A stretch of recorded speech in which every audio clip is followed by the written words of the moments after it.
Okay, Cherith என்றால் என்ன? Cherith என்பது எந்த பாஷையிலேருந்து வந்ததுன்னு சொன்னால் எப்ரேய பாஷை. கேரித் என்ன எந்த பாஷையிலேருந்து வந்துச்சு? எப்ரேய பாஷையில் அது பேர் என்னதுன்னா கேரித் தான். தமிழில் என்ன வாசிக்கிறோம்? கேரித். எப்ரேய பாஷையிலையும் கேரித். அதற்கு என்ன அர்த்தம்னு சொன்னால் ஆங்கிலத்தில் இருக்கிறது cutting or separation or isolation. அப்படின்னு என்னென்னா வெட்டி விடப்படுதல், தனித்து விடப்படுதல். இல்லைனா நம்ம ஐசோலேஷன் சொல்லல, என்ன சொல்லுவோம், இந்த கொரோனா வந்தப்போ நம்மளை தனிமைப்படுத்தி கொள்ளுதல். அப்போ கேரித்னா என்ன அர்த்தம் சொல்லுங்க? தனிமைப்படுத்தி கொள்ளுதல், தனிமைப்படுத்தப்படுதல். கத்தர் பாருங்க, அதே சுச்சுவேஷன் யாருடைய வாழ்க்கையில் வருது. எலியா வாழ்க்கையில் கத்தர் என்ன பண்ணுறாரு? இஸ்ரவேல் தேசத்திலேருந்து பிரிச்சுட்டு போய் அவனை தனியாக எங்கே வைக்கிறாரு? கேரித் பக்கத்தில் வைக்கிறார். அந்த கேரித்தோட பேர் என்னதான்? தனிமைப்படுத்தப்படுதல், ஐசோலேஷன், கட்டிங் ஆர் செப்பரேஷன். அப்படின்னு என்னது நான் சொன்னேன்? வெட்டி விடப்படுதல், தனிமைப்படுத்தப்படுதல். அல்லேலூயா. சில நேரங்களில் கத்தர் நம்முடைய வாழ்க்கையில் கேரித்தின் அனுபவத்தை கொடுப்பார். எத்தனை பேர் விசுவாசிக்கிறீங்க? நான் விசுவாசிக்கிறேன். என் வாழ்க்கையில் கத்தர் கேரித்தின் அனுபவத்தை கத்தர் கொடுப்பார். எதற்காகன்னு நமக்கு இப்போ விளங்காது, ஆனால் ஒரு நாள் நம்ம கர்மேல் பர்வதத்தில் நிற்கும் போது நமக்கு விளங்கும். எத்தனை பேர் ஆமேன்னு சொல்றீங்க? அல்லேலூயா. பாருங்க, அப்ப ஆண்டவர் சொல்றாரு 4வது வசனத்துல, அந்த ஆற்றின் தண்ணீரை குடிப்பாய், அங்கே உன்னை போஷிக்க காகங்களுக்கு. ஓகே, இதுல கர்த்தர் முதலாவது என்ன சொல்ல விரும்புகிறார்? எதற்காக கர்த்தர் நம்மளை கேரித் பக்கத்துல கொண்டு வரார்? எலியாவின் மூலமா கர்த்தர் என்ன செய்தார்? நம்ம மூலமா கர்த்தர் என்ன சொல்ல விரும்புகிறார் இந்த கேரித்தின் மூலமான்னு சொல்லி நம்ம பார்க்கும் பொழுது, கர்த்தர் விசுவாசத்தை நம்மளுக்கு போதிக்க விரும்புகிறார். எத்தனை பேர் ஆமென் சொல்றீங்க? அல்லேலூயா. விசுவாசம். ஏன்னா இந்த வார்த்தை எப்படிப்பட்ட வார்த்தைன்னு சொன்னா 4வது வசனத்துல ஆற்றின் தண்ணீரை குடிப்பாய், அடுத்தது உன்னை போஷிக்க காகங்களுக்கு கட்டளையிடுவேன். இது நம்மளால பிலீவ் பண்ண முடியாது, விசுவாசிக்க இயலாத ஒரு காரியம். தண்ணீரை குடிக்கிறது அது வந்து நேச்சுரலாக கிடைக்கிறது, இயற்கையாகவே நமக்கு என்ன கிடைக்கும் ஆற்றில் போனால். ஆனால் ரெண்டாவது இருக்கிற செய்தி எங்கேயுமே நம்ம என்ன பண்ணதில்லை, கேள்விப்பட்டதில்லை. எப்படி காகங்களை கொண்டு போஷிப்பாரு என்ன பண்ணதில்லை, கேள்விப்பட்டதில்லை. தெரியுமா? கர்த்தருடைய சத்தத்தை கேட்டு அவன் என்ன பண்ணுறான்? 5வது வசனத்தில் வாசிங்க. அவன் போய் கர்த்தருடைய வார்த்தையின்படியே யோர்தானுக்கு நேரே இருக்கிற கேரித் ஆற்றண்டையிலே தங்கியிருந்தான். கர்த்தருடைய வார்த்தையின்படியே. அதுதான் ரொம்ப முக்கியம், ஒபீடியன்ஸ் டு காட். பாருங்க, நம்ம கேரித் என்ற சூழ்நிலையில் வரும்பொழுது அந்த இடம் எப்படிப்பட்ட இடம்னு சொன்னால், நம்ம எல்லாவற்றையும் யாரையுமே நம்ப முடியாத சூழ்நிலைமை. மனிதர்களையும் நம்ப முடியாது, பணத்தையும் நம்ப முடியாது, பெரிய பெரிய அதிகாரிகளையும் நம்ப முடியாது. எல்லாம் கைவிடப்பட்ட நிலைமை. அந்த கேரித் என்ற சூழ்நிலை எப்படிப்பட்ட சூழ்நிலைன்னு சொன்னால், நம்ம கர்த்தரை மாத்திரமே நம்பியிருக்கக்கூடிய ஒரு இடம். சொல்லுங்க, எங்க யாரை மாத்திரம் நம்பியிருக்கக்கூடிய இடம்?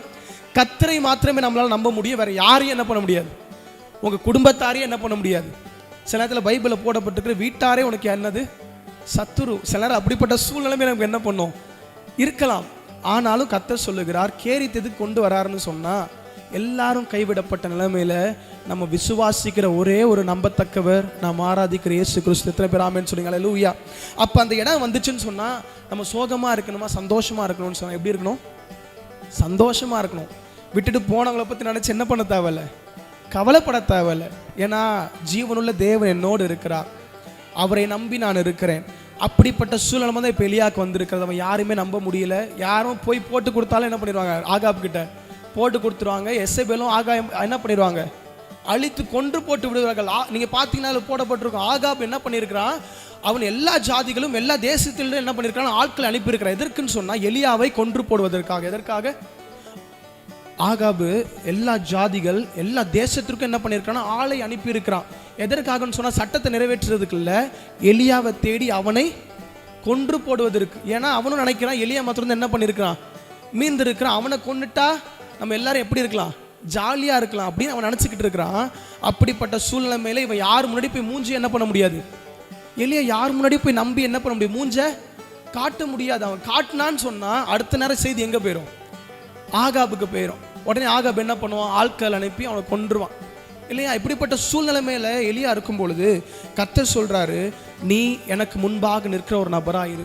அவன் அதுதான் எலியா பண்ணி கொண்டிருந்தான். ஆண்டவர் எதற்காக அவனை தனிமைப்படுத்தினார் சொன்னா, அவன் வேதத்தின் ரகசியங்களை தெரிந்து கொள்ளணும். ஏன் அப்படின்னு சொன்னா, நீங்க பாத்தீங்கன்னா மோசே இஸ்ரவேல் ஜனங்களை நடத்துவதற்கு முன்பாக அவன் என்ன பண்ணப்பட்டான் தெரியுமா?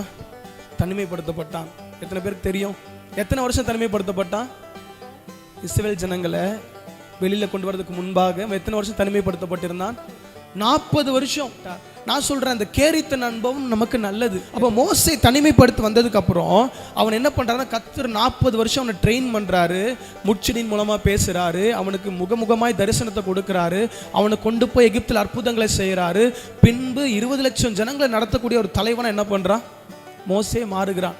அப்ப மோசையோட வாழ்க்கையில் எப்படி தனிமைப்படுத்துதல் நன்றாக இருந்ததோ, அது நம்முடைய வாழ்க்கையில் எப்படி தான் இருக்கும், நன்றாக தான் இருக்கும். ரெண்டாவது பார்க்கிறோம் யோசேப்பை குறித்து. யோசேப்பு குழியில போடப்பட்டான், ஜெயிலில் போடப்பட்டான், எல்லாராலும் மறக்கப்பட்டான், தனிமையாக இருந்தான். ஆனாலும் கர்த்தர் யோசேப்பை வாக்குத்தத்தத்தின்படியே அவனை எகிப்திலே பார்வோனுக்கு அடுத்ததாக அவனை மாற்றினார், அதிபதியாக அவனை மாற்றினார். ஹல்லேலூயா. தாவீதையும் பார்க்கிறோம். தாவீதுக்குள்ள இருந்த திறமை என்னன்னா, அவங்க அண்ணனுக்கிட்டே கிடையாது. தாவீது நினைச்சா எடுத்து கிணறத்தை எடுத்து வாசிப்பான். அவன் வாசிக்கிற அந்த வாசிப்புலேயே பிசாசுகள் என்ன பண்ணுது, ஓடுது. ஆனால் அண்ணன்மாரை பாருங்க, யுத்தத்தில் போய் நின்று யாருக்கு பயந்துக்கிட்டு இருக்கிறா, கோலியாத்துக்கு பயந்துகிட்டு இருக்காங்க. நடுங்கி தொட நடுங்கின்னு சொல்லுவாங்கல்ல, அது மாதிரி என்ன பண்ணிட்டு இருக்காங்க. இவனுக்கு இருக்கிற கிருபை கூட யாருக்கு இல்லை, அவங்க அண்ணன்மாருக்கு யாருக்குமே இல்லை. ஆனாலும் அவன் தனிமைப்படுத்தப்பட்டிருந்தான். அல்லேலூயா. ஆடுகளை திறமையா மேய்ச்சான். அவங்க அண்ணன்மார் இருந்தாங்கன்னா சிங்கத்தை வந்தா என்ன பண்ணிடுவான், விட்டுட்டு ஓடி இருப்பான். என் உசுறு வந்தா போதுண்டான்னு என்ன பண்ணியிருப்பான், வீட்டுக்கே ஓடி வந்திருப்பான். அப்பாடன்னு சொல்லியிருப்பான். இது மாதிரி என்ன ஆயிடுச்சு, சிங்கமும் கரடியும் வந்துச்சு, அவன் என்னால் என்ன பண்ண முடியல, ஆடுகளை காப்பாற்ற முடியலை அப்படின்ட்டு ஓடி வந்து தொங்கி நாக்கு தொங்க சொல்லிக்கிட்டு இருந்திருப்பாங்க. ஆனால் தாவீது என்ன பண்ணான் தெரியுமா, சிங்கத்தின் வாயும் கரடியின் வாயும் கிழித்து போட்டான் என்று வேதத்தில் சொல்லப்பட்டிருக்கிறது. அல்லேலூயா. அப்போ அந்த அனுபவம் நமக்கு நல்லது. அது மாத்திரமல்ல, இயேசு என்ன பண்ணுறாரு, ஊழியத்துக்கு போகிறதுக்கு முன்னாடி 40 நாள் உபவாசம் இருந்து தனித்திருந்து அவர் என்ன பண்ணுறாரு, உபவாசித்து ஜெபிக்கிறார். அது முடிச்சோன்னு சொல்லுது, அவர் தேவ ஆவினால் என்ன பண்ணப்பட்டாரா, பலப்படுத்தப்பட்டார். தேவ தூதர்கள் அவருக்கு என்ன பண்ணாங்களா, பணிவிடை செய்தார்கள் என்ற வேதத்தில் இருக்கிறது. அல்லேலூயா. அப்ப தனிமைப்படுத்தப்படுதல் நமக்கு நல்லது. நம்ம ரெண்டாவது பார்க்கிற என்னன்னா, எப்படி கர்த்தருடைய ப்ரொவிஷன், கர்த்தருடைய காரியம் எப்படி வாய்க்கும் என்று சொல்லி பார்த்தா, 4வது வசனத்தில் வாசிச்சோம், தண்ணீரை குடிப்பாய், உன்னை போஷிக்க காகங்களுக்கு கட்டளையிடுவேன். அப்ப பாருங்க, இதுல 2 விதமாய் கர்த்தர் போஷிக்கிறார். முதலாவது நேச்சுரல் வேன்னு சொல்லுவோம், இயற்கையான வழி. என்னது சொல்லுங்க, முதலாவது என்ன வழி, அது நேச்சுரல் வே. ரெண்டாவது என்னன்னு சொன்னா காகம் அப்படின்னா சூப்பர் நேச்சுரல் வே, அப்படின்னா இயற்கைக்கு அப்பாற்பட்ட வழி. சொல்லுங்க, 2 வழியில கர்த்தர் நம்மை நடத்துவார். எல்லாரும் இயற்கையான வழி, ரெண்டாவது சூப்பர் நேச்சுரல். காரியத்தை நம்ம நம்பலாம், நீ ஆற்றுக்கு போங்க என்ன இருக்கும், தண்ணீருக்கு எடுத்து குடிக்கலாம். ஆனால் ரெண்டாவது நம்ப முடியாத காரியம், ஆனாலும் நம்ம விசுவாசிக்க வேண்டும். அதான் கர்த்தர் விரும்புகிறார். எத்தனை பேர் ஆமென் சொல்லுங்க. அல்லேலூயா. அந்த விசுவாசம் இருந்ததுனால தான் எலியா என்ன பண்றானா, கேரி தாற்றங்கரைக்கு அவன் போகிறான். அதன்படியே பாருங்க, கர்த்தர் என்ன பண்றாரு, 6வது வசனத்துல, காகங்கள் அவனுக்கு விடியற் காலத்தில் அப்பமும் இறைச்சியும் சாயங்காலத்தில் அப்பமும் இறைச்சியும் கொண்டு வந்தது, தாகத்திற்கு அந்த ஆற்றின் தண்ணீரை குடித்தான். ஹல்லேலூயா. பாருங்க, காகம் நம்ம ஒன்று வச்சிருந்தா சாப்பிட்டுட்டு தான் என்ன பண்ணணும், அடுத்த வேலையை பார்க்கும். ஆனால் கர்த்தர் அனுப்புகிற காகம் எப்படின்னா, நம்மளை போஷிக்கிற காகம். எத்தனை பேர் ஆமென்னு சொல்றீங்க. அல்லேலூயா. என் வாழ்க்கையில் நான் விசுவாசிக்கிறேன், என் வாழ்க்கையில் வர காகங்கள் எனக்குரிய வர நன்மைகள் எல்லாம் தின்று விடக்கூடாது. ஆமென். பிசாசானவன் திருடி விடக்கூடாது. என் கிட்ட வர காகங்கள் எல்லாம் கர்த்தரால் அனுப்பப்பட்டிருக்க வேண்டும். எத்தனை பேர் ஆமென்னு சொல்றீங்க. அல்லேலூயா. கர்த்தரால் அனுப்பப்படுகிற காகங்கள் தான் உங்களை போஷிக்கும். கர்த்தரால் அனுப்பப்படாத காகங்கள் உங்கள்கிட்ட இருக்கிறது என்ன பண்ணிடும், புடுங்கிக் கொள்ளும். உங்களுக்குரிய ஆசீர்வாதங்களை புடுங்கி கொன்று விடும். அதனால தான் பவுல் சொல்லுகிறார், கிறிஸ்து இயேசுக்குள்ளே என் குறைவுகள் எல்லாம் என்ன பண்ணுவார், அவர் மகிமையில நிறைவாக்குவார்.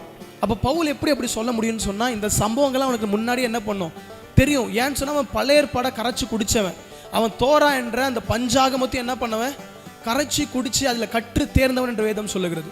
அப்போ இதெல்லாம் படித்ததுனால தான் பவுலுக்கு ஒரு நம்பிக்கை இருந்துச்சு. என்ன நம்பிக்கை, நான் குறைவுபட்டாலும் என் குறைவில் என் எல்லாவற்றையும் அவர் கிறிஸ்து இயேசுக்குள்ள என்ன பண்ணுவார், மகிமையிலே அவர் நிறைவாக்குறார். என்ன எப்படிப்பட்ட வார்த்தைன்னு சொன்னால், சூப்பர் நேச்சுரல், இயற்கைக்கு அப்பாற்பட்ட வார்த்தை. இத்தனை பேர் ஆமென்னு சொல்லுங்க. அல்லேலூயா. இன்றைக்கு நீங்களும் நானும் விசுவாசிக்க வேண்டிய காரியம் இயற்கைக்கு அப்பாற்பட்ட காரியம். இயற்கைக்கு அப்பாற்பட்ட காரியங்களை கர்த்தர் நம்முடைய வாழ்க்கையில் நடப்பிக்க போகிறார்.